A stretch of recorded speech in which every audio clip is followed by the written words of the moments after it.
and welcome to the Revolut Insider Podcast, where we explore Revolut's rocket ship from the inside out, one episode at a time. I'm your host, Alex Kirill, and joining me today are two very special guests. Today I welcome Hala and Rola Shalabi, who are both business risk managers in the financial crime department here at Revolut. And if you haven't guessed it by their last names, they are sisters, twins in fact. Hi Hala. Hi Rola. Hello. Hey Alex. Nice to see you. Nice to see you both. Thank you so much for being here today. Super excited to be here with you, Alex, and with my us. sister. Such a special episode. It really is, yeah. Well, we'll be talking today about what goes into managing risk, how taking risks can help you stand out in the workplace, and hopefully you can provide some tips on how to embrace that never settle spirit to progress in your career. Exciting. Let's do it. Let's do that. All right. Well, it's not every day you meet siblings working at the same company, let alone twins, and who have very similar job titles. We'll get into the business risk and you know what that means in a minute, but I'm sure everyone wants to know, I want to know especially, how is it working with each other? Rola, do you want to kick off? Sure, let's do that. So, working with your sibling, let alone your twin, comes with a lot of pros and cons. Not gonna lie.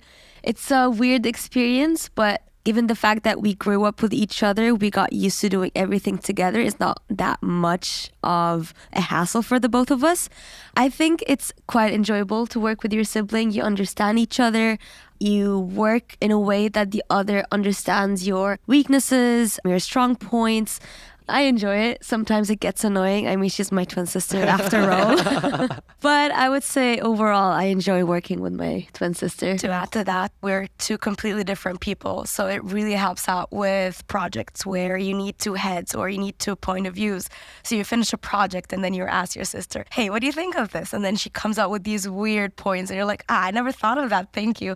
So it comes in really, really handy to have a point of view of another person, but especially someone that thinks slightly different than how we would do things. You know, I love my sister, but I don't know if I'd want to work with her. So I'm glad that you both have that great relationship.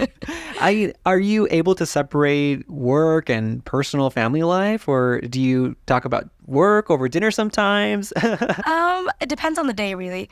But for most part, if it's 30 minutes after work or if it's an hour after work and it's a normal working day, like nothing special happened, maybe we'll discuss a few points that we wanted to finish today or a few things that we want to work on together. But if it's been a hectic day or if there's been a lot of things that we've been thinking about, sometimes the topics get into dinner and sometimes it gets annoying with friends because they're like, okay, we don't know what you're talking about. And for us, we need to talk about it. Sorry, it's part of our lives. It's part of who we are. It's part of our relationship. Just give us a quick moment here, you know? Yeah, exactly. Like, sorry, give us a moment. We're just going to talk this out and then we'll be right with it's you in a like moment. Twin bonding moment. I'm sorry, just give us a second. But it also helps out sometimes when you're really stressed. So the other twin comes in and she's like, come on, it's a job. You need to calm down. Sometimes you want to get out of work and you want to discuss how some things made you feel this day. And it helps talking to someone that actually knows what you're going through Definitely. Day by day. So I think it's very healthy. We don't have that toxic relationship where we're just talking about work because obviously we have a lot of things going on together in our lives. But it's a relief point, I would say. Wonderful. I love to hear that. You work together and, you take it outside a little bit as well. But overall, it's just a positive experience. Agreed, 100%. Yeah. We make the most out of our relationship. Balance is key. And how did you both end up at Revolut? And Hala, I'll ask you. It is quite interesting. So I was during college at that time, and I was looking for something to keep me busy and experience, to get myself in the market, trying to get experience before graduating. So a friend of mine was actually working here, and he was suggesting that we should join. And then I said, okay, maybe why not? Let's do it. I wasn't actively looking for a job, but I was really excited because we've been using Revolut for the longest time. So that seemed like the most exciting opportunity. This is. So we started as customer support in onboarding and then in offboarding during college. We then wanted to run up the corporate ladder really quickly, and we were really excited. I think it's that when you're young and you're still in college, you have all the energy and potential in the word. So I was discussing progression with my manager and with colleagues, and then within 3 months, we got promoted to customer experience experts or managers, where you look at the customer experience end to end to make sure that this is a perfect one. So it was more of an operations job, Okay. which was a great promotion from customer support.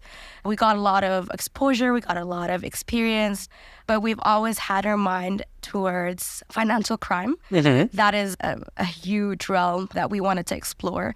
And working in onboarding and offboarding, you get a touch of that, but not enough. Fun fact, Hala worked as an onboarding customer experience manager and I worked as an offboarding customer experience manager. So it was quite funny because we managed it from beginning to end. But yeah, go on, which sorry. was the perfect thing to do, right? Because each person had their own thing and it just added up correctly. A nice compliment to each other. Exactly. Yeah, exactly. So that was nice. And then within my role in customer experience management, I was looking more towards the fin crime realm, as I said. So I was looking more into courses, like external courses, internal courses as well, as Revolut provides a lot of them. And then I realized that there's a mix of both worlds, risk and fin crime all together. So we did end up getting an external course that we were like, you know what, it's an investment in ourselves, let's do that. And so after networking for almost a year, eventually there were 2 openings, surprisingly. Luckily enough, they needed 2 people at that time. And we were like, okay, maybe this is the time. It's been a year. We've been studying with this course. I think it's about time we move on there. Yeah, so that was our 2nd year. We got promoted to business risk managers for financial crime, and it was the best decision ever. Wow. Yeah, that's it. Well, congratulations on Thank you. these big moves that you've had over the course of not very long, but you've had, 3 promotions and... And we actually just found out that we got promoted to the next progression or the next level. So it's really exciting. It sounds like it. Yeah. I mean, 4 promotions in the last 3 years? Yeah. That's incredible. Wow. Congratulations to you both. Thank you. Appreciate it. And I think it's really a testament, like we mentioned earlier, to this never settle spirit of going after your dreams and following your ambitions. Absolutely. Absolutely. You need to fight up and down. It's really important to go that extra mile of reaching out to people, networking, looking for courses, trying to improve yourself, sitting down and doing nothing and asking for a promotion or asking for a progression somewhere is never going to work. Yeah. You need to keep networking. You need to keep talking about what you're doing, what value you're adding to the company and value you're adding as an individual to the team as well. I think that really helped a lot. And Rola, I'm going to ask you, can you explain your current positions in the company as business risk managers? What do you both do? All right. So when it comes to business risk, any company in the world does have certain risks. And in order for a business to actually succeed, you need to mitigate these risks. Risks can vary from a company to the other depending on the type of business you're talking about. But for example, when we talk about Revolut or financial institutions, we're more concerned with financial risks, financial crime risks, compliance risks, conduct risks, and so on and so forth. So when it comes to our role in Revolut, what we do is we try to mitigate any risks that might stop the business from growing. It basically translates to putting in controls, processes, procedures in place to help reduce the likelihood of this risk from materializing. It sounds all theoretical right now, but I can give an example if that works. Yes, please break down this idea into like a simple, easy to understand scenario so we can all kind of understand this better. Absolutely. Let me give you a real life example. Imagine you decided to open a restaurant. In order to open a restaurant, you need to make sure that your chefs, your staff, and your customers are safe, right? Mm-hmm. So imagine you have a kitchen. What sort of risks you might have with having a kitchen? I think fire. Obviously, the first thing that comes to your mind. Exactly. So let's take that as a scenario. So the risk of the kitchen catching on fire, right? What do you do in that case as a business risk manager? What you do is you make sure that you have indicators of when this starts to materialize, this risk starts happening. One of those indicators in a kitchen could be a smoke detector. So that alarms you when something is wrong. So the second control you would want to have is when and if this risk materializes or if it happens, you need to have something that would stop this. In this case, it would be a fire extinguisher. Mm-hmm. As a third control, perhaps instead of having gas stoves, you would have those electric ones. So it is less likely for the fire to actually catch onto something. So these are sort of controls that you put in place to make sure that your risk is in a way mitigated and very unlikely to happen. Makes sense. This is what a business risk manager does on day-to-day basis. You have a risk and you need to find ways on how to make that risk less of a problem to your company or to your restaurant or to whatever business. That makes so much sense. Thank you for explaining it like that. You know, sometimes you hear about people in your company and you think, I'm not exactly sure what they do, but you know that they're important, but you don't know why. So thank you for the work that you do kind of behind the scenes. Rolla, how do you go about creating these strategies for a large company like Revolut? It's pretty simple, honestly. The same example that Hala gave when it came to the scenario of risks and controls that we put in place, we applied similarly to Revolut. So for example, you have the indicators such as the smoke detector. You put in indicators to make sure you monitor your risks. You're on top of them. If something were to happen, you make sure to act immediately and you kind of go into firefighting mode. Similarly, we have preventative controls, which are essentially controls that make sure this risk never materializes. Let me give an example. Please. When you open an account with Revolut, you do provide a selfie or a video in some cases, and that helps Revolut ensure that you're a real person and you are who you say you are, and that eventually prevents fraud from occurring in the future. When it comes to creating strategies for a large company like Revolut, it's important to take into account that risks might actually materialize, and as a business risk manager, you need to put in controls or fail-safe to make sure this risk is mitigated if it does materialize. So the example of the fire extinguisher, similarly in Revolut, we have product solutions that aid in preventing the risk from materializing. We have procedures, we have trainings, we make sure we provide the relevant feedback to our employees to ensure that this risk is fully mitigated. Wow, it sounds like a lot of work to do, but like you mentioned, necessary for any business, really. So what can businesses do to protect themselves against risk? In order to protect yourself or your company from a risk, you need to acknowledge that you have risks in the first place. The potential, acknowledge the potential that there is a risk. Correct. Okay. And you need to identify all possible risks within your company depending on the nature of business you're dealing with, right? And so as a company, you need to constantly test your controls. You need to constantly monitor your controls to ensure it's actually working. So let's take the smoke detector as an example. You need to essentially on a periodic basis actually put smoke next to the smoke detector and check or test it if it actually will alarm you if there's a fire going on. Let's put it that way. And to be honest, as a business owner, I would not reinvent the wheel. I would look at industry standards. I would look at other companies, look at other controls that are put in place for similar businesses to what I have. And essentially, you reduce your effort, you reduce your cost, and you make sure you put in optimal and efficient controls in place. Makes sense. Yeah. Work smarter, not harder. Correct. And as business risk managers, in your opinion, is it possible to have a zero risk business? Absolutely not. Absolutely not. That's not happening. Essentially, if you have zero risks in your business, you're not going to grow, right?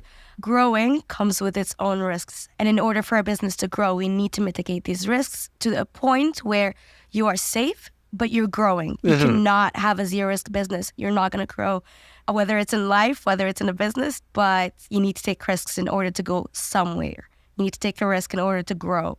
So we need to have a balance of business growth versus risk management. Risk management is not a blocker to growth, but rather an engine to help you grow in a safe way with the least amount of resistance. And you kind of touched on it on the personal side as well, right? It's really hard to have a zero risk life. I mean, even if you try, and if you do, I think it'll be quite boring, right? Absolutely. What do you think about taking risks in your personal lives? I'm a risk girl, in and out, through and through. Rolla, how about you? Adrenaline drives me, and if I don't take risks, I'm not living. I thrive for the risk, both professionally and personally. Absolutely. All right. Maybe this is a perfect job for you too then, right? This business risk managers, two individuals that love to take risks. Absolutely. But mitigate it for the company. That's a better dynamic, I think. Yeah. For the company, personally, I'm not sure. And what about from a customer's perspective? Is there anything you can do to protect yourself from, let's say, risky situations or just to help keep your accounts and your money safe? Totally. In fact, Revolut provides fraud trainings in the app in the Learn section where it teaches you about all sorts of fraud, how to protect yourself from them, and what could you potentially notice or what are fraud alerts or fraud signs. I think it's very useful. You can even go the extra mile, reach out to our customer support who is available 24/7 a day in order to clear any of your doubts. It's so much easier just to contact customer support, get a clear answer, and avoid any potential headaches. Exactly. Well, on that note, we're going to take a quick break. And when we come back, I want to ask you both about taking risks in your own lives. We'll be right back with more Insider Views. This episode of the Revolut Insider Podcast is brought to you by Revolut Joint Accounts. Sending, spending, and sharing money with Revolut Joint Accounts is simple and made for every kind of duo, whether it's your partner, parent, pal, or twin sister. Do life together with Revolut Joint Accounts. You and your duo must live in the same country to open an account. Terms and conditions apply.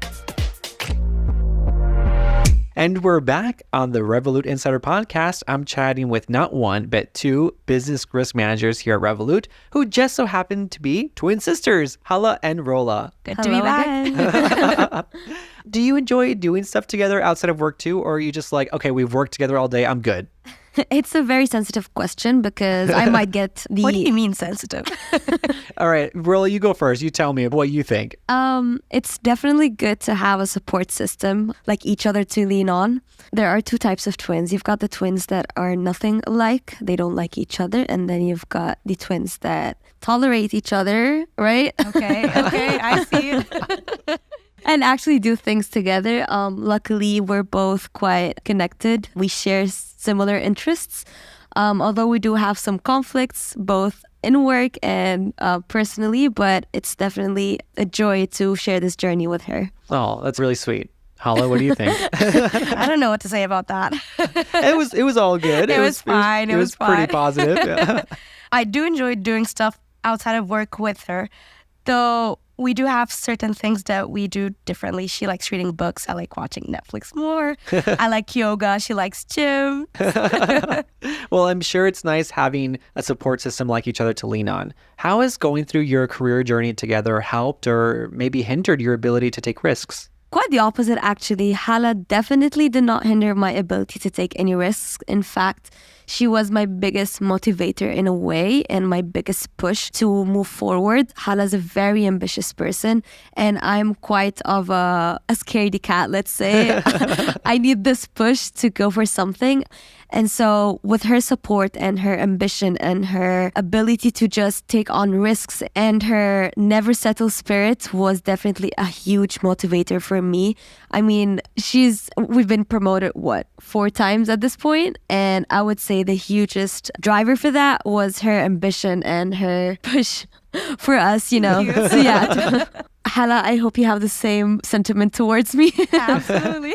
Sure, yeah, right. And sometimes we avoid risk and sometimes we seek it. How do you navigate pushing past your own limits in a healthy way to take a little risk? We're at an advantage, to be honest, as twins. I'm, as Hala, the person that pushes through, sometimes runs and rushes through things, and she's the person that is slower and takes time to think, so we kind of balance each other out. And it's very useful to have someone fact check you all the time, especially when they think in a different way and they share life with you. I think that's very useful. But if you don't have a twin sister or a brother, you can always fact check with your friend, with your family. Does it make sense? Am I being too rushed? Am I too slow? Should I go forward? Should I not? It's always good to think things out with other people around you. Yeah, definitely. Finding that balance for yourself of where you feel comfortable to take a little risk, but also feel protected in a way. But you have to take that little risk to give yourself a little push to get out there, right? In order to try new things, you're always going to have to do it. Otherwise, you're staying where you are. We don't want that. No. And let's talk about how you became business risk managers, because it wasn't a straight line for you both. And it wasn't also a typical hiring process either. Yeah. Can you tell me how you made this career move and what went into you getting to be business risk managers? Hala, I'll take this one because it's a very dear memory to me. So, as mentioned before, we worked in operations, right? And risk was something we've always been interested in, and we've seen how risk managers were working in the company, and it has always been quite interesting. However, as mentioned before, myself, Rola, I've always had this doubt in me. I'm a little bit scared. I always had this, oh, maybe you don't have enough experience. I don't think you should go for it. But then Hala was the fire behind me, no, push, let's do this, let's do that. Even if we get rejected, what happens? happens. And bearing in mind, applying for a business risk manager role requires 2 years of experience in operational risk. And we did not have that experience, but parallelly, we did take courses. We did look more into our risk management framework, our risk appetite within Revolut, and we tried to familiarize ourselves with risk, right? What happened was, it's quite of a funny story. So when we first started looking to apply to risk, we applied once. We were not that far in Revolut. We were like around 1.5 years in. Our application got rejected, obviously due to lack of experience. So we worked on ourselves even harder. We reached out to stakeholders, more networking, reached out to all risk managers. Any person that had risk in their title, we've reached out to, or particularly Hala did reach out to them. Yeah, guilty. What were you asking them? What were you reaching out to them So for? I see the word risk manager and I Slack them, hey, I'm interested Not in even risk What do you manager, do? just risk. The word risk, even things that are completely different from what I do. I'm like, hi, I see, I've noticed you're Something a risk. expert. I was really interested in this. Can we have like a 15-minute call? Or if you could give me like some advice, any courses, any content that I could look into. Oh, wow. I was trying as well to have some visibility in case someone is actually looking for a risk manager. They have their candidate excited and ready.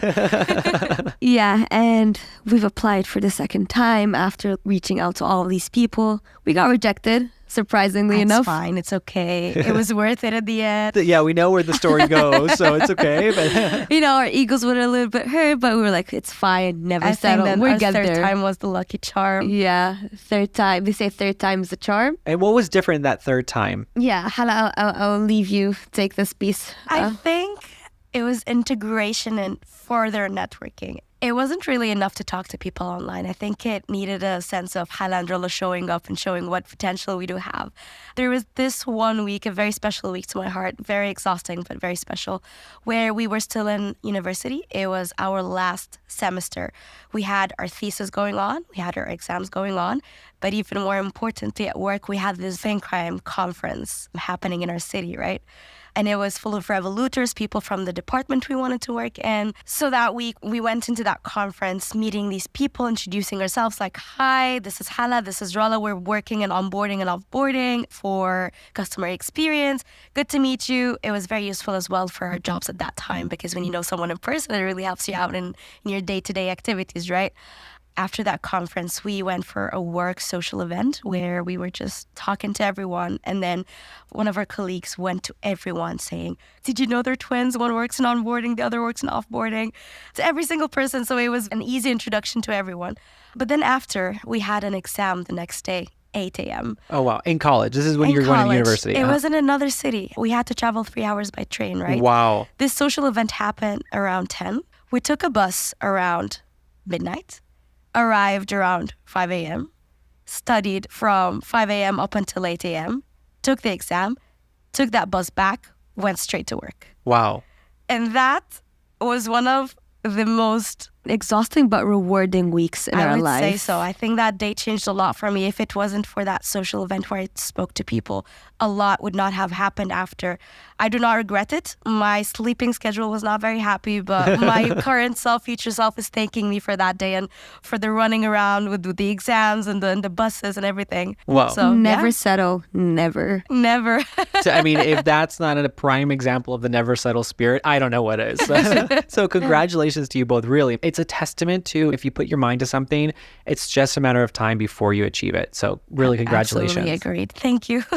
And what's your advice on how to stand out in general and be your own person? One thing that's quite important and something that I've personally struggled with is speaking out. Be honest, be direct, do not go in circles. If you think something's not right, call it out immediately. We're all different in a way, and I think that's what adds value the most to the company or to your workplace. I would add as well, if you're a person that likes to have fun, add that touch. Be the person that brings light to the table. And be you. Let your own light shine through anywhere you are, whether Absolutely, it's in your personal exactly. life or your work life. I love hearing that and seeing how much you both support each other.